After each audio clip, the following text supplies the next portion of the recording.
Bonjour et bienvenue à l'épisode 11 de la Bible en 365 jours. Chaque jour nous rapproche davantage de la pleine compréhension de la parole divine et aujourd'hui ne fait pas exception. Prenez un moment pour vous poser et ouvrir votre esprit aux révélations que nous allons explorer ensemble. Que cette lecture vous apporte des réponses, de la paix et une guidance pour votre chemin de foi. Épisode 11. Dans cet épisode, nous ferons la lecture du livre de Genèse du chapitre 41 au chapitre 44. Genèse 41. Au bout de 2 ans, Pharaon eut un songe. Voici, il se tenait près du fleuve. Et voici, 7 vaches, belles à voir et grasses de chair, montèrent hors du fleuve et se mirent à paître dans la prairie. 7 autres vaches, laides à voir et maigres de chair, montèrent derrière elles, hors du fleuve et se tenirent à leur côté sur le bord du fleuve. Les vaches laides à voir et maigres de chair mangèrent les 7 vaches belles à voir et grasses de chair. Et Pharaon s'éveilla. Il se rendormit et il eut un second songe. Voici, 7 épis gras et beaux montèrent sur une même tige, et 7 épis maigres et brûlés par le vent d'Orient poussèrent après eux. Les épis maigres engloutirent les 7 épis gras et pleins. Et Pharaon s'éveilla. Voilà le songe. Le matin, Pharaon eut l'esprit agité et il fit appeler tous les magiciens et tous les sages de l'Égypte. Il leur raconta ses songes, mais personne ne put les expliquer à Pharaon. Alors le chef des échansons prit la parole et dit à Pharaon, « Je vais rappeler aujourd'hui le souvenir de ma faute. Pharaon s'était irrité contre ses serviteurs et il m'avait fait mettre en prison dans la maison du chef des gardes, moi et le chef des panetiers. Nous eûmes l'un et l'autre un songe dans une même nuit, et chacun de nous reçut une explication en rapport avec le songe qu'il avait eu. Il y avait là avec nous un jeune Hébreu, esclave du chef des gardes. Nous lui racontâmes nos songes et il nous les expliqua. Les choses sont arrivées selon l'explication qu'il nous avait donnée. Pharaon me rétablit dans ma charge et il fit pendre le chef des panetiers. Pharaon fit appeler Joseph. On le fit sortir en hâte de prison. Il se rasa, changea de vêtements et se rendit vers Pharaon. Pharaon dit à Joseph, « J'ai eu un songe.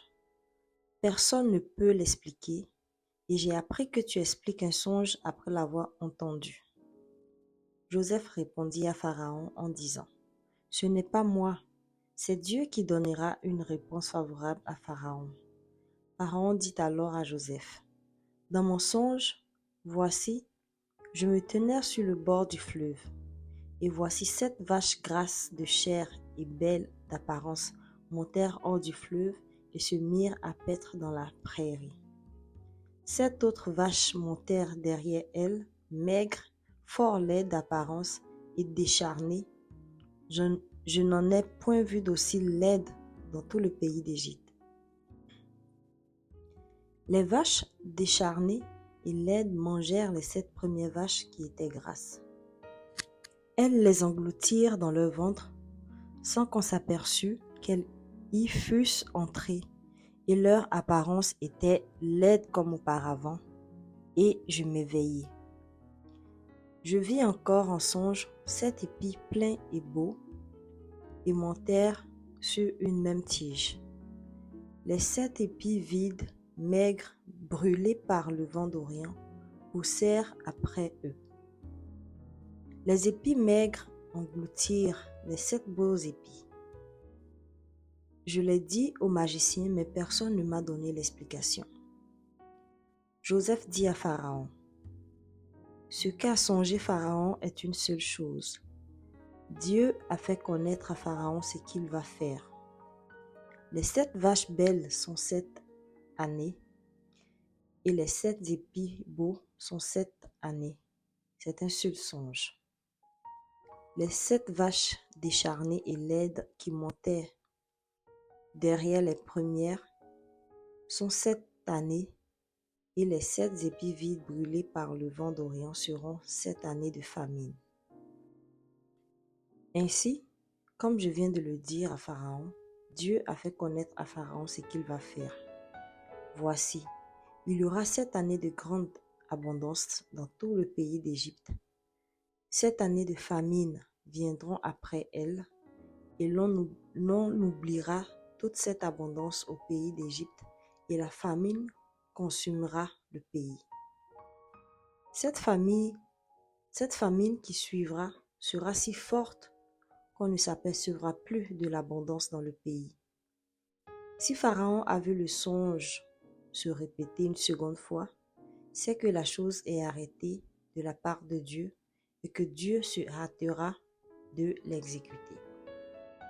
Maintenant que Pharaon choisisse un homme intelligent et sage et qu'il le mette à la tête du pays d'Égypte.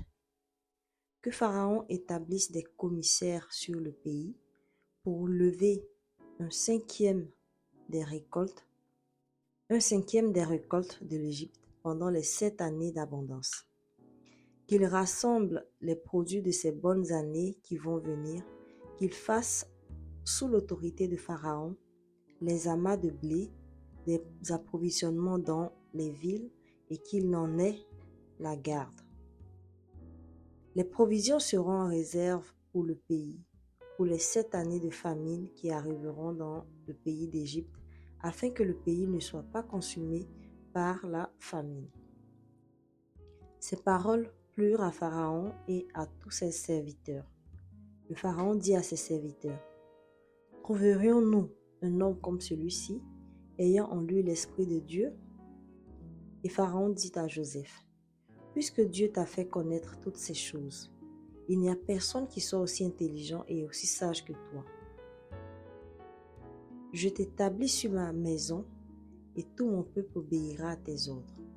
Le trône seul m'élèvera au-dessus de toi. » Pharaon dit à Joseph, « Vois, je te donne le commandement de tout le pays d'Égypte. » Pharaon ôta son anneau de la main et le mit à la main de Joseph. Il le revêtit d'habits de fin lin et lui mit un collier d'or au cou. Il le fit monter sur le char qui suivait le sien, et l'on criait devant lui. À genoux, c'est ainsi que Pharaon lui donna le commandement de tout le pays d'Égypte. Il dit encore à Joseph, « Je suis Pharaon, et sans toi, personne ne lèvera la main ni le pied dans tout le pays d'Égypte. » Pharaon appela Joseph du nom de Saphnath Paenash et lui donna pour femme Asnath, fille de Potiphéra, prêtre d'On. Et Joseph partit pour visiter le pays d'Égypte. Joseph était âgé de 30 ans lorsqu'il se présenta devant Pharaon, roi d'Égypte, et il quitta Pharaon et parcourut tout le pays d'Égypte. Pendant les 7 années de fertilité, la terre rapporta abondamment. Joseph rassembla tous les produits de ces 7 années dans le pays d'Égypte. Il fit des approvisionnements dans les villes, mettant dans l'intérieur de chaque ville les productions des champs d'alentour. Joseph amassa du blé comme le sable de la mer, en quantité si considérable que l'on cessa de compter, parce qu'il n'y avait plus de nombre. Avant les années de famine, il naquit à Joseph 2 fils que lui enfanta Asnath, fille de Potiphéra, prêtre d'On. Joseph donna au premier-né le nom de Manassé, car, dit-il, Dieu m'a fait oublier toutes mes peines et toute la maison de mon père. Et il donna au second le nom d'Éphraïm, car, dit-il, Dieu m'a rendu fécond dans le pays de mon affliction. Les 7 années d'abondance qu'il y eut au pays d'Égypte s'écoulèrent, et les 7 années de famine commencèrent à venir, ainsi que Joseph l'avait annoncé. Il eut famine dans tous les pays, mais tout le pays d'Égypte, il y avait du pain. Quand tout le pays d'Égypte fut aussi affamé, le peuple cria à Pharaon pour avoir du pain. Pharaon dit à tous les Égyptiens, « Allez vers Joseph et faites ce qu'il vous dira. » La famine régnait dans tout le pays. Joseph ouvrit tous les lieux d'approvisionnement et vendit du blé aux Égyptiens. La famine augmentait dans le pays d'Égypte. Et de tous les pays, on arrivait en Égypte pour acheter du blé auprès de Joseph, car la famine était forte dans le pays d'Égypte. Genèse 42. Jacob, voyant qu'il y avait du blé en Égypte, dit à ses fils, « Pourquoi vous regardez-vous les uns les autres ?» Il dit, « Voici, j'apprends qu'il y a du blé en Égypte.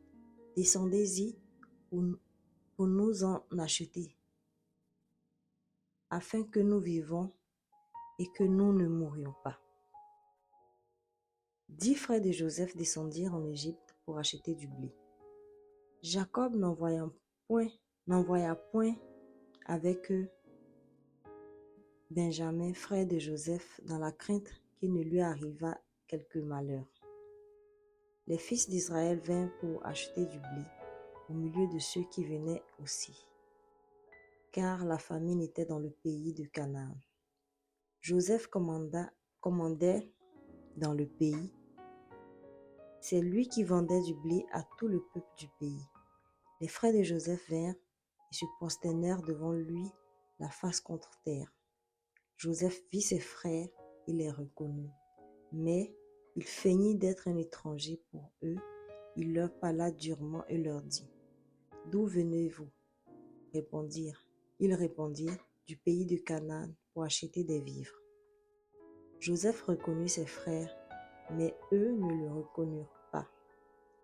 Joseph se souvint des songes qu'il avait eus à leur sujet et il leur dit, « Vous êtes des espions, c'est pour observer les lieux faibles du pays que vous êtes venus. » Ils lui répondirent, « Non, mon Seigneur, tes serviteurs sont venus pour acheter du blé. Nous sommes tous fils d'un même homme. Nous sommes sincères, tes serviteurs ne sont pas des espions. » Il leur dit, « Nullement, c'est pour observer les lieux faibles du pays que vous êtes venus. » Ils répondirent, « Nous, tes serviteurs, sommes 12 frères, fils d'un même homme au pays de Canaan. Et voici, le plus jeune est aujourd'hui avec notre père, et il y en a un qui n'est plus. » Joseph leur dit, « Je viens de vous dire, vous êtes des espions. Voici comment vous serez éprouvés par la vie de Pharaon. Vous ne sortirez point d'ici que votre jeune frère ne soit venu. Envoyez l'un de vous pour chercher votre frère, et vous restez prisonniers. Vos paroles seront éprouvées, et je saurai si la vérité est chez vous.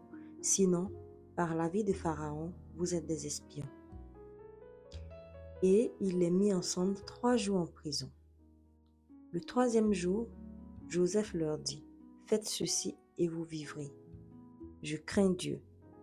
Si vous êtes sincères, que l'un de vos frères reste enfermé dans votre prison, et vous partez emporter du blé pour nourrir vos familles, et emmenez-moi votre jeune frère, afin que vos paroles soient éprouvées et que vous ne mouriez point. » Et ils firent ainsi. Ils se dirent alors l'un à l'autre, « Oui, nous avons été coupables envers notre frère, car nous avons vu l'angoisse de son âme quand il nous demandait grâce, et nous ne l'avons point écouté. C'est pour cela que cette affliction nous arrive. » Ruben, prenant la parole, leur dit, « Ne vous disais-je pas, ne commettez point un crime envers cet enfant? Mais vous n'avez point écouté, et voici, son sang est redemandé. Ils ne savaient pas que Joseph comprenait, car il se servait avec eux d'un interprète. Il s'éloigna d'eux pour pleurer. Il revint et leur parla. Puis il prit parmi eux Siméon et le fit enchaîner sous leurs yeux. Joseph ordonna qu'on remplît de blé leurs sacs, qu'on remît l'argent de chacun dans son sac et qu'on leur donna des provisions pour la route. Et l'on fit ainsi. Ils chargèrent le blé sur leurs ânes et partirent. L'un d'eux ouvrit son sac pour donner du fourrage à son âne dans le lieu où ils passèrent la nuit, et il vit l'argent qui était à l'entrée du sac.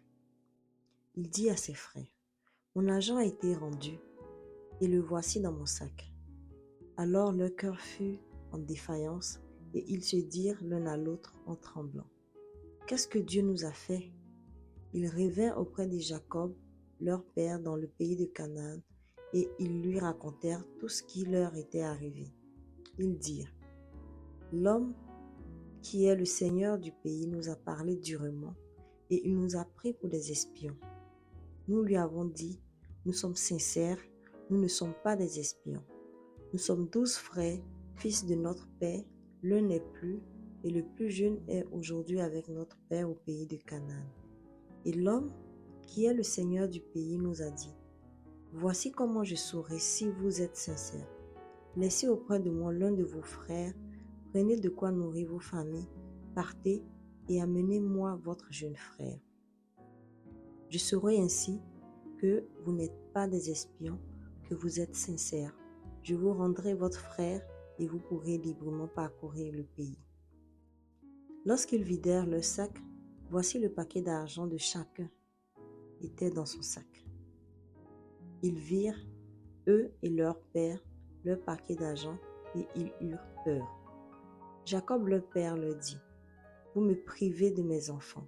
Joseph n'est plus, Siméon n'est plus, et vous prendriez Benjamin. C'est sur moi que tout cela retombe. Ruben dit à son père, tu feras mourir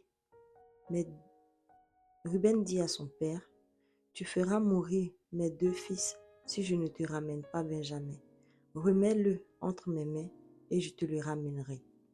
Jacob dit, mon fils ne descendra point avec vous, car son frère est mort et il reste seul. S'il lui arrive un malheur dans le voyage que vous allez faire, vous ferez descendre mes cheveux blancs avec douleur dans le séjour des morts. Genèse 43. La famine s'appesantissait sur le pays. Quand ils eurent fini de manger le blé qu'ils avaient apporté d'Égypte, Jacob dit à ses fils, « Retournez, achetez-nous un peu de vivres. » Judas lui répondit, « Cet homme nous a fait cette déclaration formelle. Vous ne verrez pas ma face, à moins que votre frère ne soit avec vous. Si donc tu veux envoyer notre frère avec nous, nous descendrons et nous t'achèterons des vivres. Mais si tu ne veux pas l'envoyer, nous ne descendrons point, car cet homme nous a dit, vous ne verrez pas ma face, à moins que votre frère ne soit avec vous. » Israël dit alors, « Pourquoi avez-vous mal agi à mon égard en disant à cet homme que vous aviez encore un frère? » Ils répondirent, « Cet homme nous a interrogés sur nous et sur notre famille en disant, « Votre père vit-il encore? Avez-vous un frère? » Et nous avons répondu à ces questions.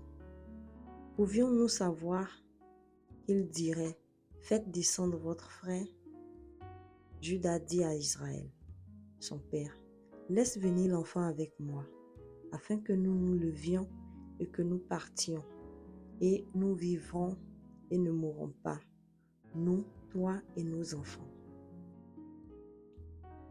Je réponds de lui, tu le redemanderas de ma main. Si je ne le ramène pas auprès de toi, et si je ne le remets pas devant ta face, je serai pour toujours coupable envers toi. Car si nous n'eussions pas tardé, nous serions maintenant 2 fois de retour. » Israël leur père leur dit, « Puisqu'il le faut, faites ceci.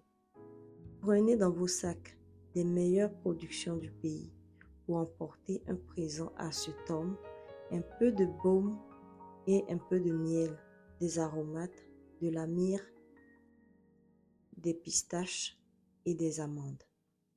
Prenez avec vous de l'argent au double et remportez l'argent qu'on avait mis à l'entrée de vos sacs. Peut-être était-ce une erreur. Prenez votre frais et levez-vous, retournez vers cet homme. Que le Dieu Tout-Puissant vous fasse trouver grâce devant cet homme et qu'il laisse revenir avec vous votre autre frère et Benjamin. Et moi, si je dois être privé de mes enfants, que j'en sois privé. » Il prit le présent, il prit avec eux de l'argent au double, ainsi que Benjamin. Ils se levèrent, descendirent en Égypte et se présentèrent devant Joseph. Dès que Joseph vit avec Benjamin, il dit en son intendant, « Fais entrer ces gens dans la maison, tue et apprête, car ces gens mangeront avec moi à midi. » Cet homme fit ce que Joseph avait ordonné, et il conduisit ces gens dans la maison de Joseph. Ils eurent peur lorsqu'ils furent conduits à la maison de Joseph, et ils dirent, « C'est à cause de l'argent remis l'autre fois dans nos sacs qu'on nous a emmenés ici. C'est pour se jeter sur nous, se précipiter sur nous, c'est pour nous prendre comme esclaves et s'emparer de nos ânes. » Ils s'approchèrent de l'intendant de la maison de Joseph et lui adressèrent la parole à l'entrée de la maison. Ils dirent, « Pardon, mon Seigneur, nous sommes déjà descendus une fois pour acheter des vivres. Puis, quand nous arrivâmes au lieu où nous devions passer la nuit, nous avons ouvert nos sacs et voici, l'argent de chacun était à l'entrée de son sac, notre argent selon son poids. Nous le rapportons avec nous. Nous avons aussi apporté d'autres argent pour acheter des vivres. Nous ne savons pas qui avait mis notre argent dans nos sacs. » L'intendant répondit, « Que la paix soit avec vous. Ne craignez rien. C'est votre Dieu, le Dieu de votre père, qui vous a donné un trésor dans vos sacs. Votre argent m'est parvenu et il leur amena Siméon. » Cet homme les fit entrer dans la maison de Joseph. Il leur donna de l'eau et ils se lavèrent les pieds. Il donna aussi du fourrage à leurs ânes. Ils préparèrent leurs présents en attendant que Joseph vienne à midi, car on les avait informés qu'il mangerait chez lui. Joseph fut arrivé à la maison, ils lui offrirent le présent qu'ils avaient apporté et ils se prosternèrent en terre devant lui. Il leur demanda comment ils se portaient et il dit, « Votre vieux père, dont vous avez parlé, est-il en bonne santé? Vit-il encore? » Ils répondirent, « Ton serviteur, notre père, est en bonne santé et il vit encore. » Et ils s'inclinèrent et se prosternèrent. Joseph leva les yeux et jetant un regard sur Benjamin son frère, fils de sa mère, il dit, « Est-ce là votre jeune frère dont vous m'avez parlé? » Et il ajoutait, « Dieu te fasse miséricorde, mon fils. » Ses entrailles étaient émues pour son frère et il avait besoin de pleurer. Il entra précipitamment dans une chambre et il y pleura. Après s'être lavé le visage, il en sortit et faisait des efforts pour se contenir. Il dit, « Servez à manger. » On servit Joseph à part et ses frères à part. Les Égyptiens qui mangeaient avec lui furent aussi servis à part, car les Égyptiens ne pouvaient pas manger avec les Hébreux parce que c'est à leurs yeux une abomination. Les frères de Joseph s'assirent en sa présence, le premier-né selon son droit d'aînesse et le plus jeune selon son âge, et ils se regardaient les uns des autres avec étonnement. Joseph leur fit porter des mets qui étaient devant lui, et Benjamin en eut 5 fois plus que les autres. Ils burent et s'égayèrent avec lui. Genèse 44. Joseph donna cet ordre à l'intendant de sa maison. Remplis de vivres les sacs de ces gens, autant qu'ils en pourront porter, et mets l'argent de chacun à l'entrée de son sac. Tu mettras aussi ma coupe, la coupe d'argent, à l'entrée du sac du plus jeune avec l'argent de son blé. L'intendant fit ce que Joseph lui avait ordonné. Le matin, dès qu'il fit jour, on renvoya ces gens avec leur âne. Ils étaient sortis de la ville et ils n'en étaient guère éloignés lorsque Joseph dit à son intendant: Lève-toi, poursuis ces gens, et quand tu les auras atteints, tu leur diras: Pourquoi avez-vous rendu le mal pour le bien? N'avez-vous pas la coupe dans laquelle boit mon Seigneur, et dont il se sert pour deviner? Vous avez mal fait d'agir ainsi. L'intendant les atteignit et leur dit ces mêmes paroles. Ils lui répondirent: Pourquoi mon Seigneur parle-t-il de la sorte? Dieu préserve tes serviteurs d'avoir commis une telle action. Voici, nous t'avons rapporté du pays de Canaan l'argent que nous avons trouvé à l'entrée de nos sacs. Comment aurions-nous dérobé de l'argent ou de l'or dans la maison de ton Seigneur? Que celui de tes serviteurs sur qui se trouvera la coupe meure, et que nous soyons nous-mêmes esclaves de mon Seigneur. Il dit: Qu'il en soit donc selon vos paroles. Celui sur qui se trouvera la coupe sera mon esclave, et vous serez innocents. Aussitôt, chacun descendit son sac à terre, et chacun ouvrit son sac. L'intendant les fouilla, commençant par le plus âgé et finissant par le plus jeune. Et la coupe fut trouvée dans le sac de Benjamin.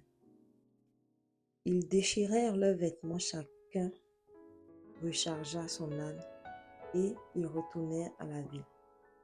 Judas et ses frères arrivèrent à la maison de Joseph, où il était encore, et ils se prosternèrent en terre devant lui. Joseph leur dit: Quelle action avez-vous faite? Ne savez-vous pas qu'un homme comme moi a le pouvoir de deviner? Judas répondit: Que dirons-nous à mon Seigneur? Comment parlerons-nous? Comment nous justifierons-nous? Dieu a trouvé l'iniquité de tes serviteurs. Nous voici esclaves de mon Seigneur, nous et celui sur qui s'est trouvée la coupe. Et Joseph dit: Dieu me garde de faire cela. L'homme sur qui la coupe a été trouvée sera mon esclave, mais vous, remontez en paix vers votre père. Alors Judas s'approche de Joseph et dit: De grâce, mon Seigneur, que ton serviteur puisse faire entendre une parole à mon Seigneur, et que sa colère ne s'enflamme point contre ton serviteur, car tu es comme Pharaon. Mon Seigneur a interrogé ses serviteurs en disant: Avez-vous un père ou un frère? Nous avons répondu: Nous avons un vieux père et un jeune frère, enfant de sa vieillesse. Cet enfant avait un frère qui est mort et qui était de la même mère. Il reste seul et son père l'aime.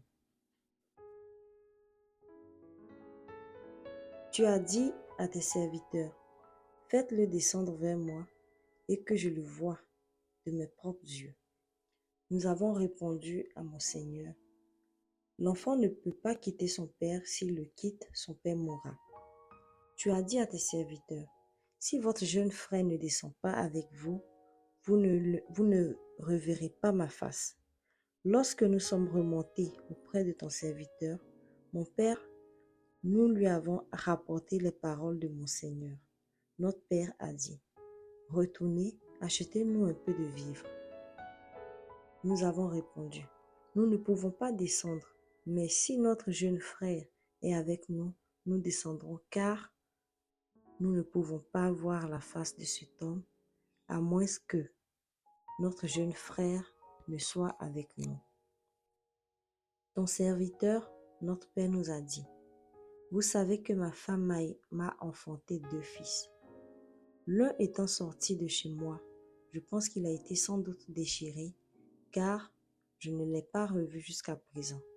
Si vous me prenez encore celui-ci et qu'il lui arrive un malheur, vous ferez descendre mes cheveux blancs avec douleur dans le séjour des morts. Maintenant, si je retourne auprès de ton serviteur, mon Père, sans avoir avec nous l'enfant à l'âme duquel son âme est attachée, il mourra en voyant que l'enfant n'y est pas. Et tes serviteurs feront descendre avec douleur dans le séjour des morts les cheveux blancs de ton serviteur notre Père. Car ton serviteur a répondu pour l'enfant en disant à mon Père, si je ne le ramène pas auprès de toi, je serai pour toujours coupable envers mon Père. Permets donc, je te prie, à ton serviteur de rester à la place de l'enfant, comme esclave de mon Seigneur, et que l'enfant remonte avec ses frères. Comment pourrais-je remonter vers mon Père si l'enfant n'est pas avec moi? Ah, je ne vois point l'affliction de mon Père. Parole du Seigneur notre Dieu, nous rendons grâce à Dieu. Merci d'avoir suivi cet épisode 11 de la Bible en 365 jours. Nous espérons que ce passage vous a apporté clarté et inspiration. Continuez à cheminer avec nous un jour à la fois pour découvrir les trésors spirituels que recèle la Bible. Que Dieu vous garde dans sa lumière jusqu'à notre prochaine rencontre. À demain pour un nouvel épisode. Soyez bénis.